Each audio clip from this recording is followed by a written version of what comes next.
I'm here with my friend Steve Barnhart, and we are going to talk about secondary impacts of health crises in our life. And he's been through some heart issues, I've been through some heart issues, and so we're just going to chat a little bit about what has transpired in our lives, and it's particularly my story. He's actually interviewing me for his podcast, but I thought we should just go ahead and film this too and make it a dual purpose. And you might be interested to hear about some of the secondary impacts, things that go beyond just the physical limitations that happen during a health crisis. And I also encourage you to check out his podcast. Steve, you want to say hi and just tell him what your podcast is, your website, and even about your daily devotional? Yeah. First, let me say it's a privilege to have you here. Oh, thanks, Steve. And my name's Steve Barnhart.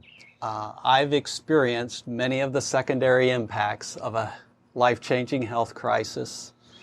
For me, it goes back a few years, but led to me having to quit my work early and just a lot of different things.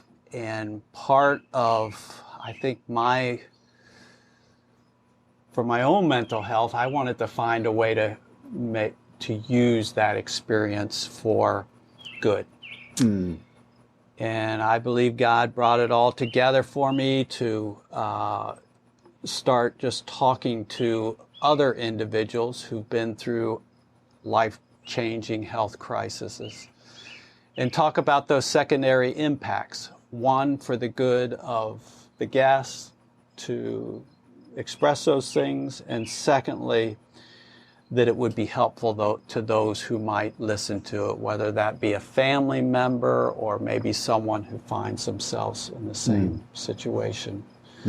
But yeah, I'm really just getting going with it. You can find Secondary Impact is the name of the podcast. The website is secondaryimpact.com. And you also do a daily Bible reading. I do a daily Bible reading. That's really part of the story of why I'm doing a podcast as a part of this, is because I've been doing that for several years, where it's just simply a daily Bible reading. You can find the podcast at Daily Rhythm Bible Reading. The website is www.dailyrhythm.org. And it's real simple. Super. Okay, back to you. You can do the introduction to this podcast. So, Eric, why don't you just how did this all start for you? Thanks, Steve. I had a heart attack, and it came out of the blue. I wasn't really expecting it, preparing for it.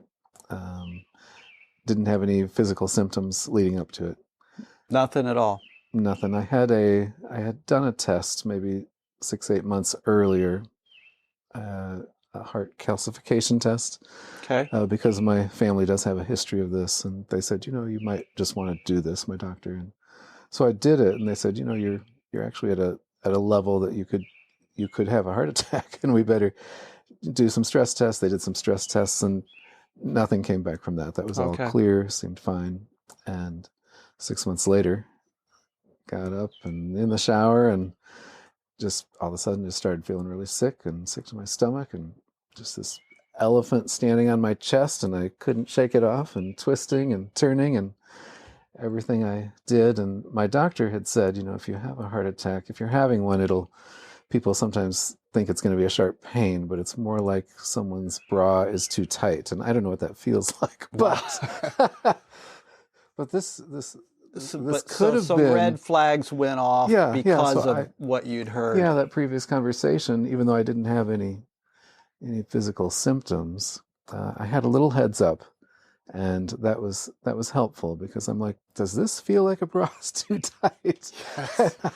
It feels like an elephant standing on my chest. And so you're thinking otherwise you might have postponed treatment. Yeah, I might not have run in or really known what was going on, and I thought maybe this is what it feels like. And they had given me some advice, if you can't move and get in a different position within a certain few minutes that you probably really ought to call 911 or go to the emergency room just to prevent anything serious from happening. And so I just wasn't sure if it was that or what it was. And I probably spent 45 minutes just sort of rearranging and doing different things and telling my son, probably mixed in with this was I was wondering if I was having a panic attack. I've never had one, not like my friends describe it, who have, clinical panic attacks. Right. I'd never had something like that, but all these thoughts were rushing through my brain, and it was like I was having whatever they described as a panic attack. And I thought, maybe I'm having a panic attack for some reason. Or are you having a panic attack because you're feeling this way? Exactly, right. Was one triggering the other, or I just really didn't know. And you had your son there at the time? yeah, my son was there. He's in his 20s, and so I was telling him what was going on, and I'm on my hands and knees on the floor, just saying, "Could you help me stretch out here? I don't know. I'm not sure what this is." And I gave him the briefing of what I thought it could be, and I said, "I'm just not sure what to do with it." And what was his demeanor? Oh, he was calm as a cucumber. Yeah. Is that him? Yeah, he's like that naturally. Yeah, so he was just calm, and he thought, yeah, it could be a panic attack. That's just having an episode. Not that I've ever had one like this. It was just like, right. But was there anything going on in your life at that point that you thought could be the trigger? There was, so that we can circle back to that maybe later. Okay. That was probably part of my what was in concern. The back of your head. Right. In the back of my head, I was like, I said if I ever had a heart attack, I'd told people this, it would be from a broken heart. Mm. And I said, just if you need to check me over, check for a broken heart. That would be a broken heart. Yeah, a relationship, a love torn apart. Yeah. And so I had been through sort of a breakup of a relationship I'd had since my wife had died 8 years ago. It would have been 5 years prior at the time that I had the heart attack, but I'd been interested in someone else, and it was had a lot of potential, and then it didn't. And so that was also 6 months prior to the heart attack. And it really, I would say the most difficult times I've had in my life have been from broken relationships. I think I'm very sensitive by nature, and the idea that something's not working out, that something's not right between us, that kills me, just kills me. And so you're living that. Yeah. So I was already living that. Into that morning. Yeah. And then I thought, maybe I've just lost it. I'm overstressed about all of it. And, there's nothing I could do to fix it, nothing I could do to change it. It was just dealing with it and living with it. Right. So even at the doctor's, my son then, after 45 minutes, I said, just take me right now. I don't want to wait for an ambulance. And I called my doctor on the way, and, he's a personal friend, and I had his cell phone. And so I called and said, this is what's happening. And he said, yeah, you're doing the right thing. Just go straight to ER. And I got here to Bloomington and, checked in, and they said, yep, this is classic symptoms, heart attack, let's get you in. But even still, I was telling the doctor, I said, I don't know if this is a panic attack or what's happening. And he seemed to almost chalk it up to a panic attack. Really? Yeah. Because I kept talking about it. I'm like, am I just having a meltdown? Right. And I'm trying to like psychoanalyze you're myself. Thinking pretty clearly, it sounds like. Oh, yeah, definitely clear. And I just had this pressure on my chest. And but they did a blood test, and it showed I had these enzymes that were only produced when you're having an active heart attack. And so when you heard that result, what went through your head? Yeah, in some ways I was relieved. In other ways I said, yep, this is how I'm going to die. A broken heart. It's going to put me over the edge. Literally, right. A broken heart. And that's got to be a literary theme somewhere out there of a person dying from. Yeah. I asked 3 of my doctors, if that was actually possible that someone could die of a broken heart. They all said no. But I I think the culmination of the stress of that Yes. That can played a part. right can also play a part. So it wouldn't surprise me Well, that it plays into it. But yeah, as you know, I've had heart issues. And when I went through it, I don't know why I didn't think of this earlier, but I was struggling. I called this lady about a care group that was meeting, support group. And I told this lady, she was nice enough, to call me back. She was like the head of it. She said, well, I understand you're struggling with a heart thing because, there's not much separation between your heart and your emotional state. 90% of the people who deal with heart things end up dealing with emotional things, and I'm guessing vice versa to some degree. I mean, you think about it, why do we call something being of our heart? So did you feel like yours was really that too? Was she diagnosing it correctly or not so much? It gave me relief in that, oh, this makes sense. I'm not just weak-minded or something. Okay. I can't handle this. Okay. That there is like this connection between your emotional state and your actual physical heart that is so, it's just who we are. I would amen that fully. Yeah, so I don't know what the medical proof is, but that's just kind of confirmation of I think what you're saying. What came first? And I think a telltale thing of that, I had been told that, and this is fast forwarding a bit, but I'd been told that people who've had heart attacks, and I had open heart surgery then and quadruple bypass, and so there were physical blockages and things. Right. But a friend of mine said her father, a rock solid guy, but when he went through open heart surgery, they sent him home with some antidepressants, and my friend said, "Oh, he's not depressed," and they said, "Oh, he will be." And just wait. And so she took him home, and he was, and it's that has been such a common theme that I've noticed among people, that it's that the physical toll does cause an emotional toll, and vice versa, and they do seem to really go together.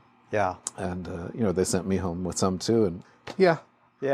Let me open those. They were right. Yeah.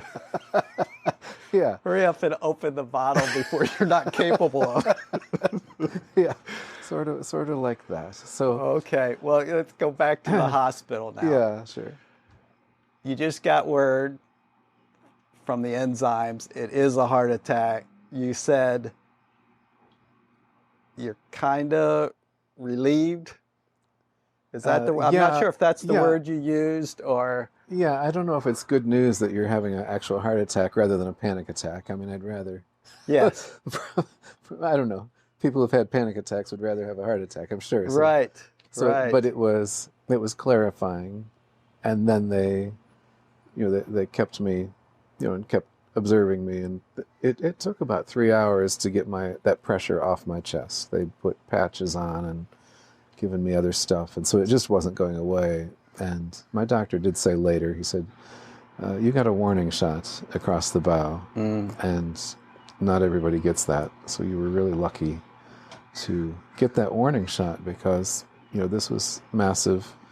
There was a blockage in four of your vessels, and they were pretty severely blocked, so you might not have learned given that chance. Over the course of that, the next 3 days. Over the next 3 days. Yeah, okay. They tried to do a procedure to see if they could put a stent in, and they went in, and they said when they looked inside, a stent was not going to do it. It'd have to be open heart, and yeah, so that was scary then. Then it was scary. Severe. Is the way you would describe. Yeah, scary. Your mindset. Yeah, scary is probably the right word. I like to really think through things, especially major decisions, buying a car, getting married, surgery procedures, and there just wasn't 30 days to contemplate this and to get to know the doctor and decide if this is the doctor I want and all the ramifications. I just didn't have that luxury. And so I think that was part of the scary part for me, is I'm very slow to make decisions, and they said, we need to do this surgery, and It felt rushed. yeah, I felt very rushed, and it's surprising and unexpected, and so you're scared. I also watched my dad go through this, and he had a heart surgery. He was older than I was, but he'd had open heart surgery too. So I watched him go through all that, and then it followed with a stroke, and then his life sort of deteriorated from all that point. And so I had a little history with it that I didn't care to repeat Right. in my life. And so they were going to say, you think about it and you let us know what you want to do, and then they just did it. So I wondered, did you really have a choice? Yeah, I think I'll go home. Yeah, I think we always do, and I could have gone home. And my family was actually concerned. Really? They told me later. They said, "Eric, we were ready to send somebody in to talk to you because we were thinking we were going to have to convince you to do this because Really? you were not wanting to do it." And I was like, and apparently I wasn't wanting to do it, but Okay. it seemed like inevitable. But no. So your family was encouraging you to. Yeah, they were. To do that. And medically it did look like it was necessary, but I think I'm always skeptical of doctors' reports and analysis, and just from a past history with my wife who was diagnosed with cancer, and doctors told her this, and then it was this, and then they said this, and it was this, and a number of times it was 100% wrong, and sometimes in the positive way, sometimes in the negative, and so I just didn't have a strong trust in the test results and all, and so I also had other reasons. Yeah, I had other reasons that it could have been really a panic attack, and I'm like, okay, so how solid does the enzyme increase mean that it's a heart attack? So you're asking those questions. I'm asking, and I'm trying to, I want to research, and I'm not capable. And I'm laying in the bed going, oh gosh, I just have to really trust these people, but it's hard to trust when you've had your trust betrayed. Not betrayed, but you've had your trust broken. Right. From other medical procedures, done to those you love. So yeah. Yeah, a little PTSD in a different sense. And so I see. So that played into you think you're thinking right. Without that history and your dad's history. Yeah, my dad's history was part of it. But yeah, even this doctor, when he did the stress test on me the 6 months earlier, he said, "Oh, you're doing so good," and he said, "You have only a 0.00 or a 0.01% chance of having a fatal heart attack in the next year." And I was like, what does that mean exactly? And he said, yeah, well, none of your chambers are failing, irregularly, or you're everything's working well, and you're 99.99% chance that you're not going to have any issues with this. And so that was just 6 months earlier from the same doctor who now was telling me I need a quadruple bypass. Right. I said, but he is a friend of yours. So this was actually a different doctor. Different doctor. Yeah, this was a heart specialist. Okay. And so I just wondered, so what was that 6 months earlier statement? And he said, well, which is right and which is wrong? So he said, wrong? Well, when all 4 chambers fail simultaneously, it's rare, but then that gives us a false negative or positive, whatever it is. It gives them the opposite reading. And so I was like, so anyway, trust was a big deal. Yes. Even from this particular Yes. from this particular doctor. And not that, I still go to him, but I'm just saying, I don't think we can always, just take someone's word for it. I've been around long enough to just ask questions. Yeah, the thing I've heard, I'm sure you have, they do call it practicing medicine. Yeah. So yeah, and decide... that's, I think that's interesting about the body, that it's really not a cut and dried science. There really are different approaches we can take to everything, and Yeah, and So I wonder, and was just there in, something else I could do that in wasn't so debilitating as open right heart as surgery? open heart Right, surgery. right, So you weren't necessarily denying something was wrong, but right, maybe there's a better path forward. right, right. But I did it. I went through it, and I don't know where you want to go from here. But Yeah, yeah, but it was a difficult. well, let's just go into the recovery even as you were headed into the surgery. Were you fearful for your life at that point, or There was that too.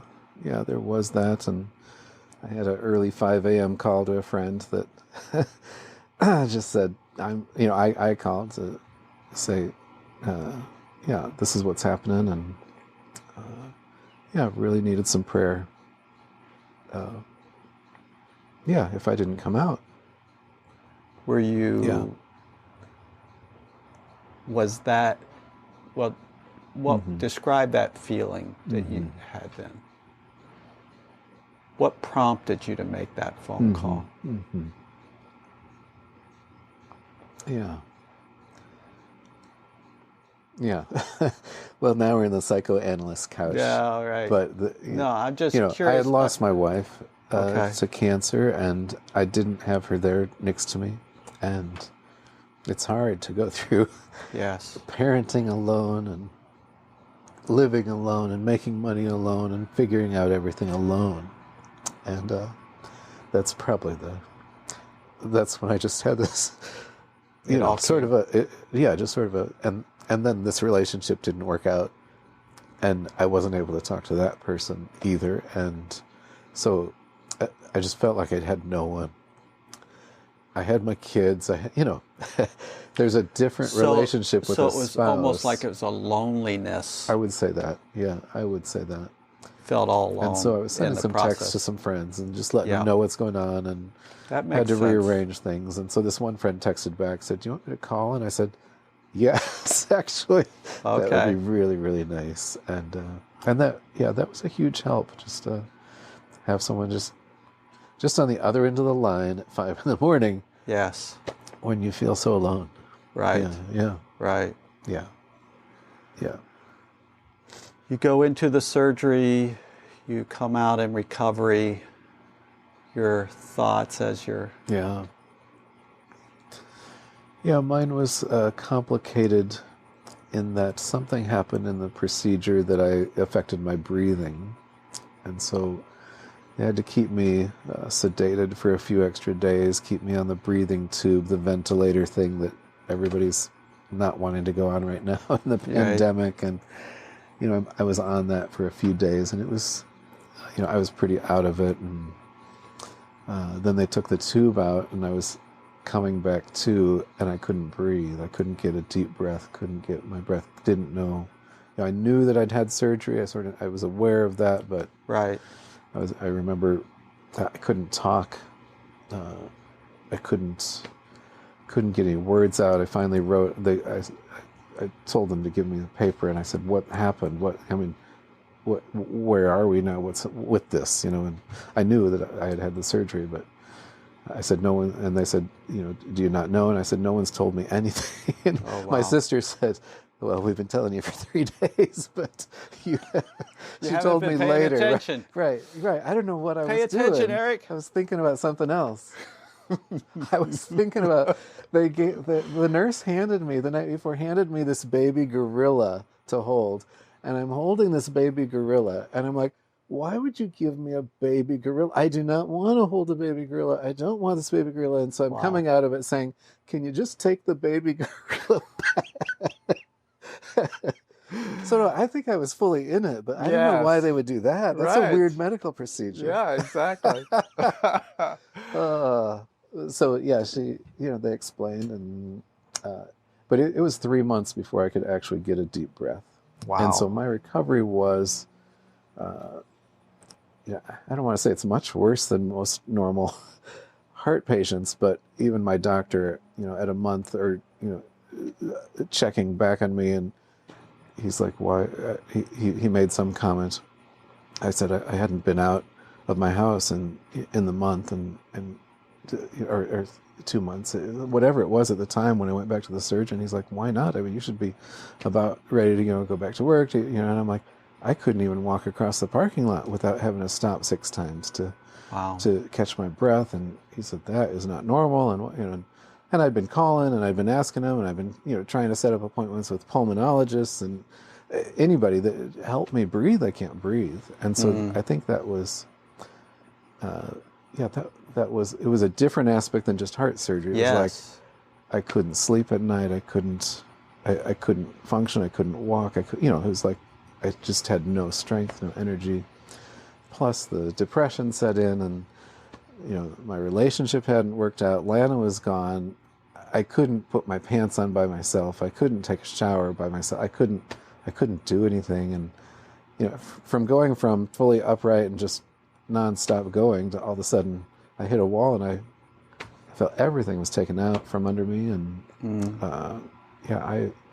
my daughter finally said, Dad, I think you need to talk to somebody, just to talk through this, because she saw I was really sinking deep into a depression. And Right. I've not had that kind. I've also had friends who've had clinical depression, and I've dipped a little bit, but I've never had that until this time. Yes. And then I said, that's why they send you home with the drugs. I get it. Yes. And it wasn't that I wanted to kill myself, but I definitely didn't want to live. I didn't want to be here. I was done. I was just like, I'm done. I'm good. Just done. Almost sounds like you're saying, I want to just coast. If you don't give up. I mean, if there was a way to just go to sleep and not wake up, that would be great. Yeah. It wasn't like I just didn't want to go to work or something. I just didn't want to be. Right. Yeah. My brain was worn out. My body was worn out. I couldn't get my breath, and I was just done. I'm like, I'm good, God. I'm good. Let's just end here. Yeah. Let's just be done. What about the people in your life at that point? What was happening there? Yeah. I had my family, and I had a few close friends that I let come in. A lot of people wanted to see me or wanted to bring meals, and I said, I don't want to see anyone right now, and I don't want to. In part because I pastor people all the time, and an image to maintain. Not only the image, it was I have nothing to give, and in fact, if they saw me right now, it might sap all their strength and all their faith out. I said, I'm a little nervous about sharing what I really feel, because it's dark and it's not encouraging, and I don't want to give this to anyone. It felt like a disease. Okay. This that it might depression rub and off sadness, on, and, or you would say something that would affect them negatively. Right. And so the few friends that did come in, and that I would say, yeah, could you just spend the night and just sleep on a mattress on the floor here? It's hard for me just to be alone, but I don't want a parade of people. Yes. And yeah, those friends said, yeah, we've never seen you like this before. So it had a personality change, I think. Were you able to discuss what you were thinking and feeling with them, or did you keep it to yourself? No, I discussed. Yeah, I discussed, but there wasn't much to discuss. I don't want to be here. I don't have any reason. And they might give me a few reasons. I'm like, not good enough. I think you're wrong. I'm better off. Just let me go. But there was nowhere to go. Yeah. It wasn't on life support or anything. It wasn't like pull the plug. There's right. No, I'm actually physically getting better. Life is going to go on. But emotionally, I was spent. Yeah, that's a really good way to put it. It was flatline. And I don't talk about it a lot because it's yucky. Yeah. And there came a point, I'll just say 3 months later, that it was like I snapped out of it. Really? And it was like, oh my gosh, I can see again. I'm out of the pit. I can, wow. It's like a dark cloud just descended on me and was on me and wouldn't let me go. And then all of a sudden it was gone. I'm like, what was I thinking? Why would I, Yeah. why would I do this? Before we go to where the cloud lifts, yeah, yeah. I'm just curious. I'm reminded of the Job scene. Mm-hmm. What did you learn during that period, both from being the person who's being counseled and if you're now the counselor? Mm. Yeah, the first thing that comes to mind, I don't want to do that again. Okay. That's what I learned. That's what you learned. That's a good lesson. I don't want to be in that spot again.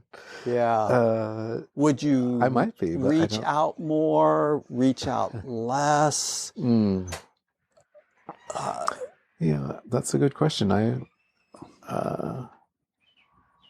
think I've always known that some people's hurts and pains are beyond what I can reach. And sometimes it's just helpful just to be there with people. Presence. And yeah, it's not really, there's nothing you can say, nothing you can do. It's but not just about counseling. Be there, right. And yet there are certain things people can do and say. And so I don't want to say Sounds it's like so your hopeless, friends but did a good job of just being present. Yeah, I would say so. Nobody really tried to talk me back into back into life. Oh, you have so much to live for. You got this. It's like, well, yes. I mean, I think they were just sort of dumbfounded by it too, because I've just never been in that state. And what have I learned? I shared this Sunday with a group I was talking to. Don't doubt in the dark what God has shown you in the light. Interesting. I think the night times are hardest for me since Lana died. And a lot of times I go through a lot of doubts.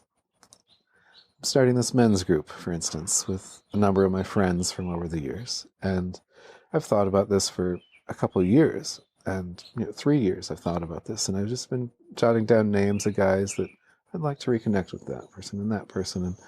And I even outlined the whole, what it would look like and how we would do it. But I have never pulled the trigger to do it because I'm like, what if it doesn't work out? What if no one wants to get together with me? What if, what if I've lost all these friendships? How are they going to interact with each other? You've done so much, though. What makes this different? I mean, I see you as a person who...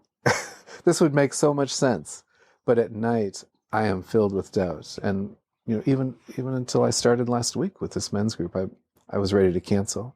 I'll be up 3 or 4 hours at night just going, this is a disaster. It's a bad idea. Then I'll wake up in the daytime. I say, what was I thinking? Of course this is going to work. This is my friends. You just ask them and you hang out or you don't. It's not what's really that big odd a deal about that story? Yeah. I'm just the opposite. Really? It always seems like a good idea at night, and then I wake up. Interesting. No, okay. I'll have to rephrase my nighttime analogy. Not totally true. I understand exactly. That's interesting. But the wording that you said is, don't forget. Don't doubt. Don't doubt. In the dark what God spoke in the light. So it doesn't have to be daytime or nighttime, but when things are going rough, we doubt. Yes. We doubt our plans, we doubt that we heard from God, whatever. Yes. And the word I can think of when you say that is we forget. Don't forget in the night what God has done during the day. Yeah. And I just think of that theme of Scripture, that God knows we need it. Keep, remember. That's good.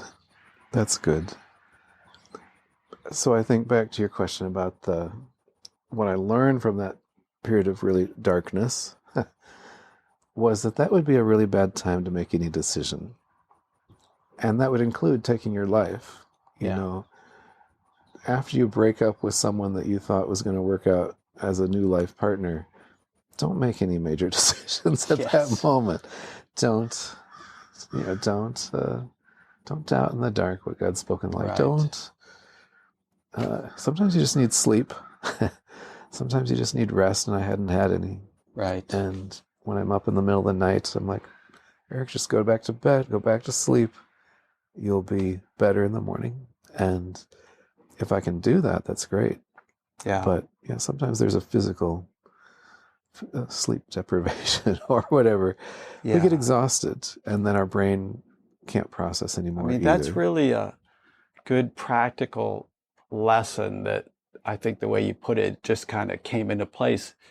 Recovery is not the time to make big decisions in your life. Yeah.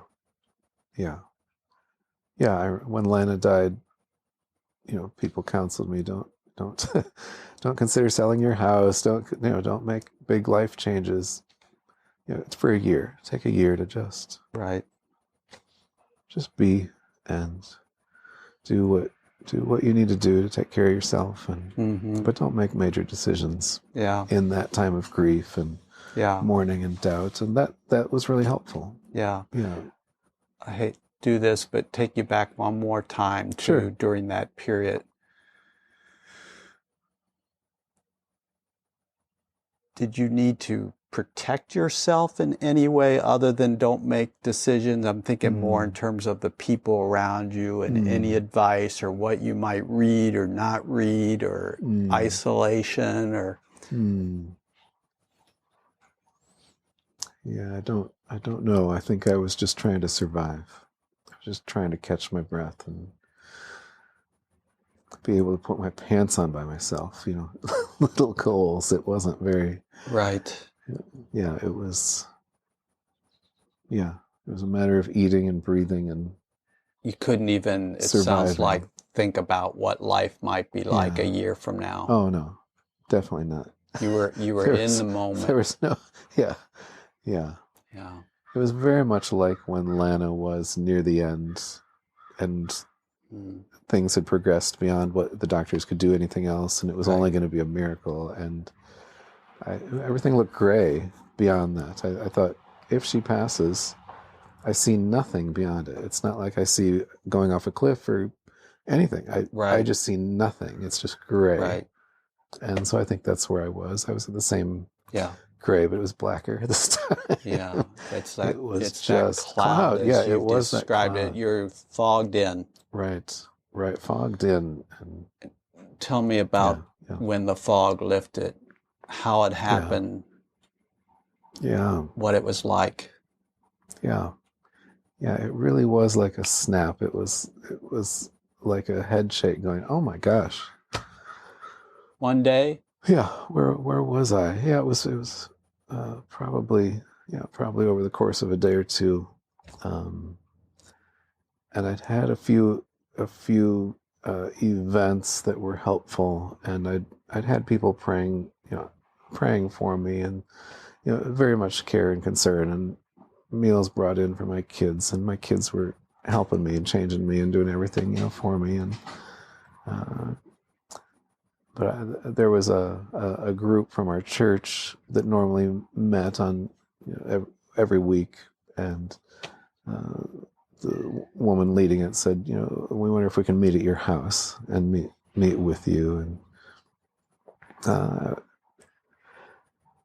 I said, I'm not sure that you want to be around me, but that would be helpful, maybe, and maybe I'm ready for that. And so, instead of the sick room that I was living in the darkness, we straightened it up and moved the hospital bed out and put a normal bed in. And I'm like, okay, and put a chair that I could sit in and try to be like a normal, presentable person. And they came out. I have a large bedroom up in my third floor. I turned my attic into this beautiful large room, and so they all came 3 flights up, and we sat around and had almost a normal, with me sitting back and barely able to talk or breathe, but just to have that normalcy and that prayer and people coming in.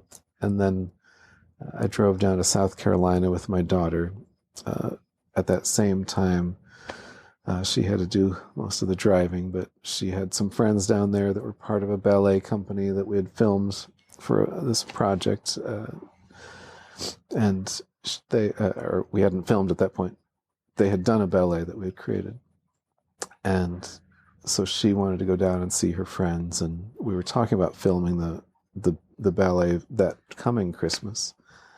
And so we had planned a planning meeting, but after my heart surgery and stuff, I'm like, everything's off the table. I can't even think about it. But I was starting to feel like maybe I should think about it, at least talk to the other choreographers involved. And so we made that drive down there. And I would say the real turning point for me was the dancers.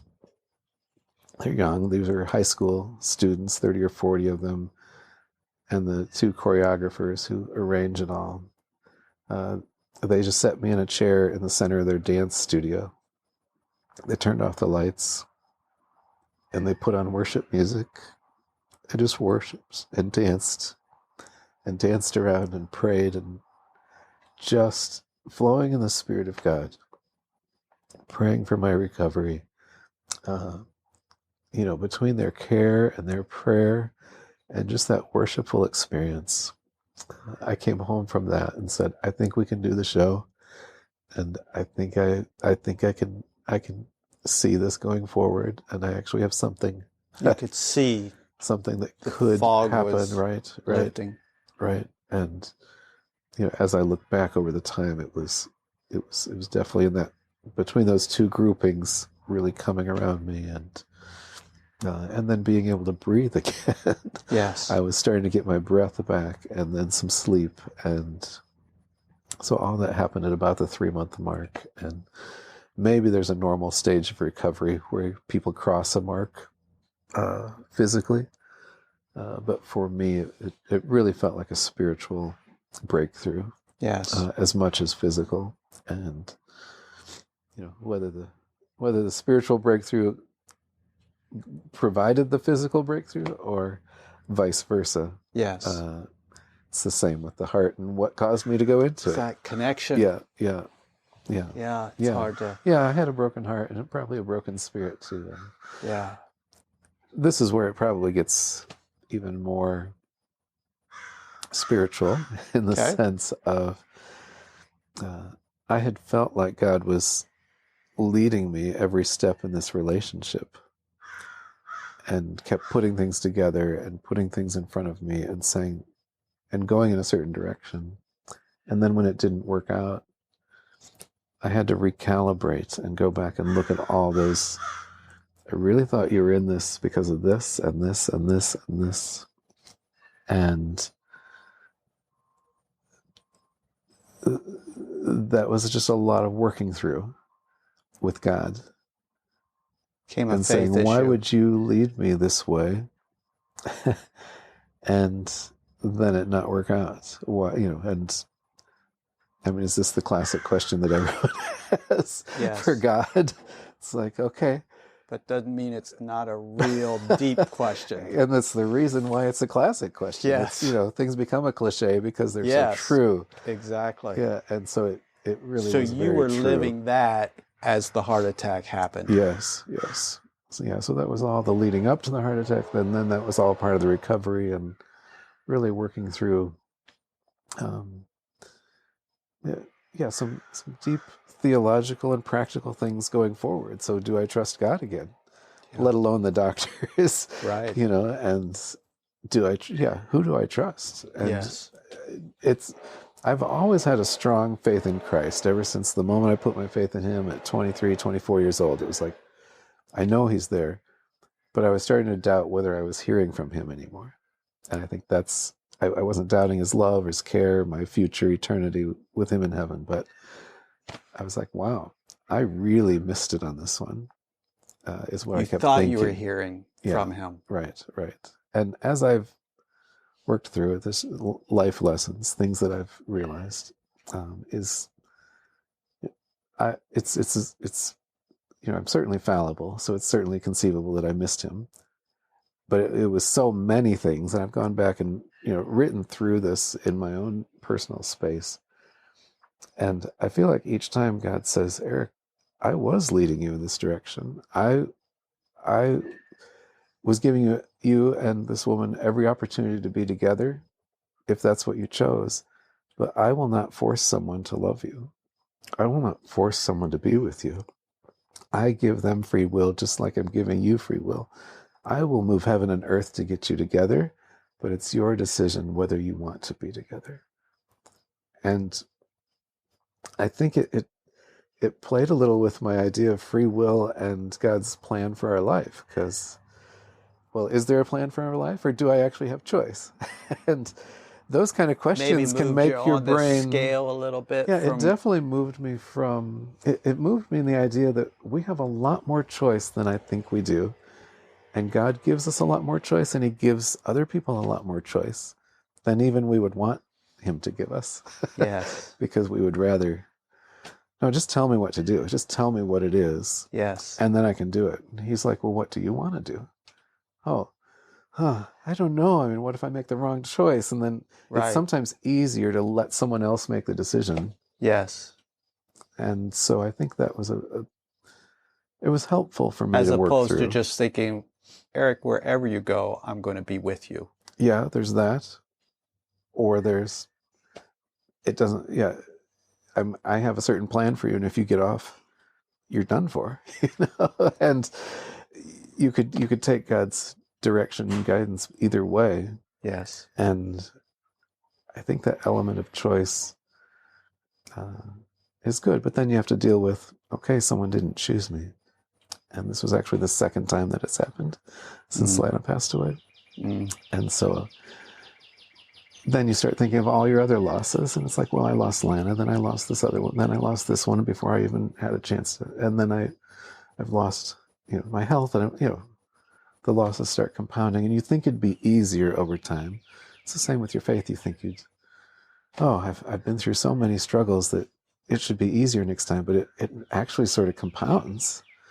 Yes. And it makes it, they all of a sudden, boom, boom, boom, boom, boom, and then they smack you. Yes. They smack you harder, because you're like, why am I here again? What could I have done to avoid this? And it's then, too simplistic, but it's that I'm just starting to learn what the questions really are. Yeah. Yet we know, I guess I'm asking you,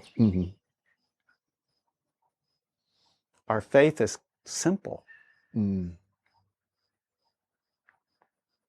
It should be childlike. Wow, that would help me so much at night. If I just said, well, I want to start a men's study. It's a good thing to do. God's probably okay with it. Just don't stress it. Go back to sleep. How could it be against it? Yeah. Well, it just could go wrong. That's the problem. And I try to get in self-protective mode. And I think if I do everything right and read my Bible right, and that it's going to insulate me from pain. Doesn't. Yeah. So pain avoidance is not a good way to live. Keeps you from living. Yeah. And yet I still would prefer it. Yes. And I think if I could do it all right, just tell me what to do and I'll do it. Yeah. But then I balk at that, and my doctors tell me, take this med and do this thing, and I'm like, not taking it. I read too much, and it's like, okay, well, I'll take this. Well, I'll believe him. I won't believe him. And then you get back to, who do you believe and who do you trust? And God, are you speaking to me now or not? So it's been 2 years. Yeah. Since the heart attack, or the recovery from the heart attack. Life since then. Yeah. How's it changed for you? Yeah, I think the change would be the wake-up call and get your ducks in a row. And I had known that from Lana's passing too, but no, it was my turn. What are the ducks? Whatever's outstanding, whatever needs to be done, whatever I feel God calling me to do. don't put it off. Don't delay. It's time to get some projects done. I brought 3 books with me today just as an illustration. I don't need to pull them out, but at the beginning of COVID, so this was a year before COVID, I had my stuff, and then at the beginning of COVID, and the concern that now I have these other health risks, and I could be at that high risk category, and if I got this, I could be gone in 2 weeks, and they wouldn't be productive 2 weeks. They would be difficult, and I had 3 books that I had been working on and trying to put together, and I said I need to finish them, and I just told my kids I'm going to start working on this right now. I'm not going out of the house. I'm not, as much as you guys can stay sheltered, I need to get these projects done. And so I think there was a little extra push for me was the change, because it, felt an urgency to life. Right, an urgency that, not in a bad way. Just things that need to be done, and don't put them off any longer. And so one of them was a project I've been working on for 25 years, and I'd never finished the full script and songs for this musical that I've been working on, and I've just been working on it here and there over the years, and finally I was like, all right, I need to finish it. And so I finished it and got it printed and published, and it's available. Nice. I did a year-long devotional that I'd been wanting to put together for a long time, and I finished it, and then I wanted to tell my stories of faith and how God had brought me through various things, and so I wrote that book and finished it out and said, all right, now I'm good. And whatever happens, your ducks are in a row. Yep, my ducks are in a row. Yeah. And you kind of sounds like a clean slate. Yeah. Ahead. I don't know if it's get your house in order. I don't know what the right terminology is, but it's sort of, I think Steve Jobs got that advice from his doctor when he was diagnosed with pancreatic cancer, and at a certain point, his doctor said, it's time to get your house in order, or whatever that phrase was, that, Steve finally went public with it and said, all right, this is what's happening, and I'm going to keep working, as long as I can, but there's going to come a day when I might not be able to. And so I think that's where you, and now, my doctor said, you've had this surgery, you just bought yourself 20, 30 more years, and you're good to go. And, if I keep doing all my regimen and do all the things, and I take that with a grain of salt too, because of what previous doctors have told me and my wife. And yet I think that brevity of life, comes right to the forefront, and you just say, let's make every day count, and not antsy or anxious, but let's make sure we get things done that God puts on your heart to do. Yeah. Yeah.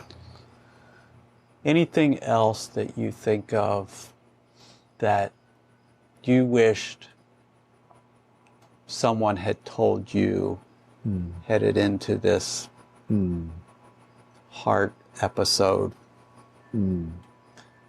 that would have been helpful, or even just in the midst of it?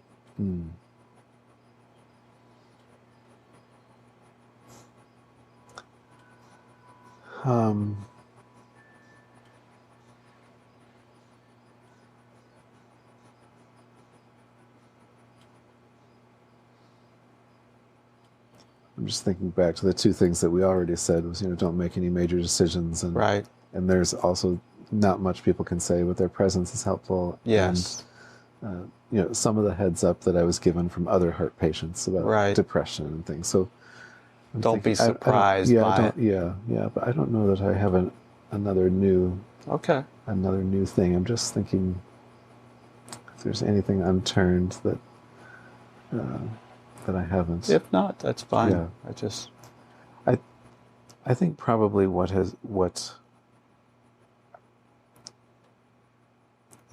the blessing of this conversation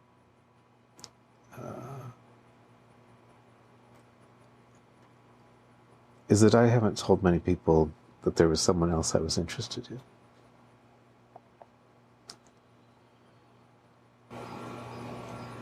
So I think having those unspoken aspects, when people are giving you the medical advice, recommendations, it's going to be okay. I would want to melt down and say, it's not.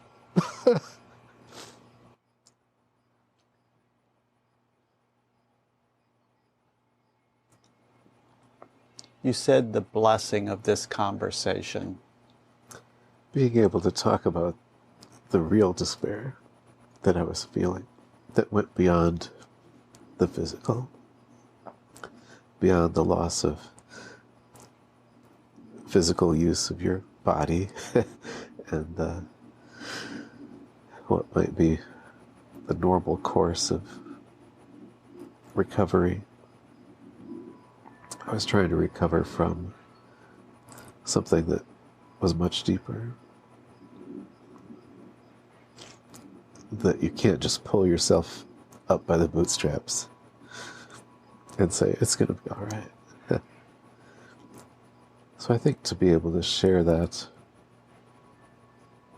and I don't know if it's something that I would want on a podcast or not. Right.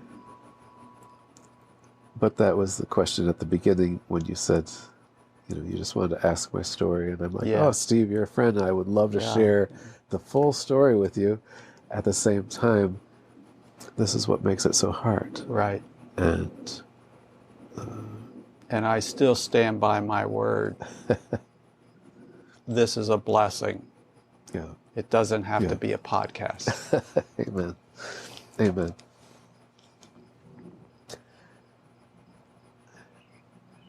I do think it would be helpful for a lot of people, though, because they don't talk about their relationships that went south.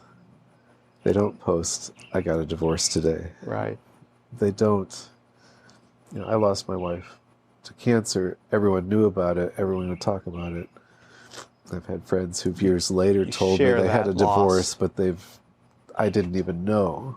Yes. Because it was unspoken, embarrassing, and whatever the reasons are.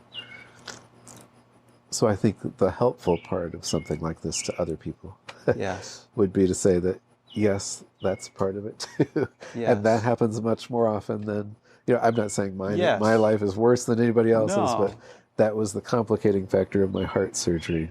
Exactly. And so God's been putting together my heart on a lot of fronts. And, I feel recovered from a lot of it. I still could slip into despair. From time to time. But nothing like those first 3 months. Nothing like the cloud that was over you that was so thick. Yeah. Well, I admire you. Well, thanks. For so many reasons. One is just in the midst of I just have this picture of being out in the country in fog and just like, if I move, something bad could happen. That's true. That's true. But if I sit here, someone could come run into me too. That's the picture you kind of painted for me. Yeah, that would be it. That would be it. I just wanted to go to sleep and avoid any more calamity. Steve, thanks for asking me to come and to hear my story. I appreciate that. And we've got our tears dried, at least mine are now. So I appreciate that. And I look forward to just hearing more of your podcast and how other people have come through these things and these secondary impacts. And I know I'm not alone because you've gone through it and other people have gone through it. And maybe our stories are more similar than we think. And maybe your story is more similar too. And so if you haven't checked out Steve Barnhart's podcast, I hope you will. And his website, again, is secondaryimpact.com. And his daily Bible reading is www.dailyrhythm.org. And you can hear a daily Bible reading with Steve. And just thankful very much for his friendship. And Steve, thank you for being my friend. I really appreciate that. I appreciate it. All right.